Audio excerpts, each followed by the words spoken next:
Good day. We're here with the Low Country Barbecue Pits Generation 2 with the insulated firebox.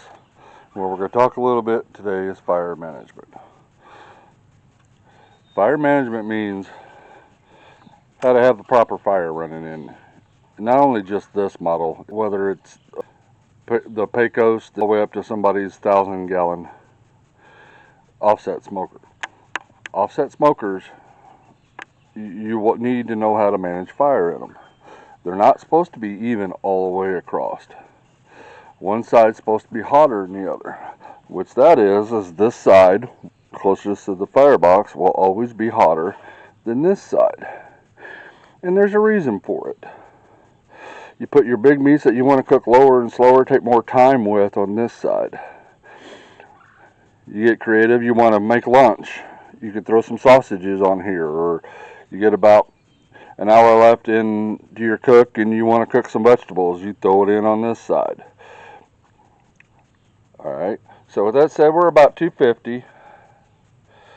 I don't know if you can see that very well, but we're about 250 and we do not have a big fire main in this. There's another thing that people have been telling me that, oh, it's been running really hot. Well, it's because you're running too big of a fire in it. Alright, remember that said 250. That is not a big fire. So we're running about 250 right there, dead square in the middle of the firebox. So we want this to be up a little bit higher. Traditionally what you would do is grab a hunk of wood, throw it in there, let it go, and that would get real hot. If you throw this in that insulated firebox cooker, it's going to get 350 degrees easy with that thing.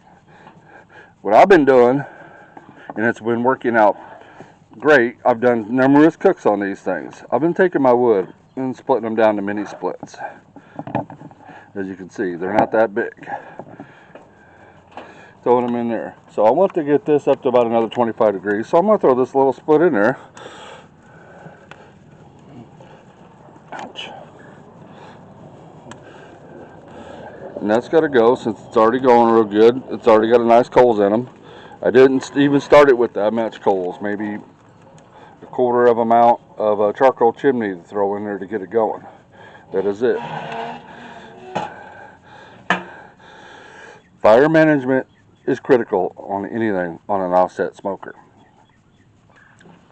You want to look for nice, beautiful, you know you're doing good when you're doing a clear smoke to where you can barely see it come out. So you can't even hardly see that. I guarantee you there's smoke coming out of there. And that's clean smoke. That's exactly how you want it. Now since we had that up, it dropped a little bit, but here in about 10 minutes that'll be up about 275 and I'm going to get to cooking. One last thing I want to mention is that people were sitting there saying that the smokes were coming out of the lid and the seams like this. I've used this thing about 6 times. It's already sealed itself up to where there's nothing leaking. As you can see, there's nothing leaking out of there. Give it time. Any offset smoker will do that. It's part of the break-in period.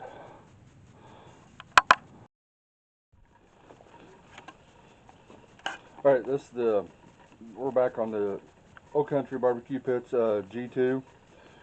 We talked a little bit in the last video about zones in the cooking. So here we have our pork butt that's been smoking for a couple hours. It's looking good.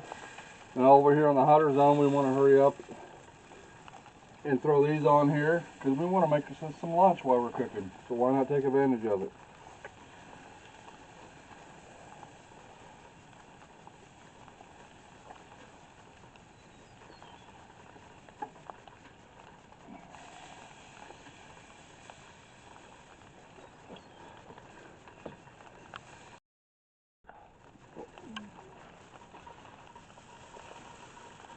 Okay.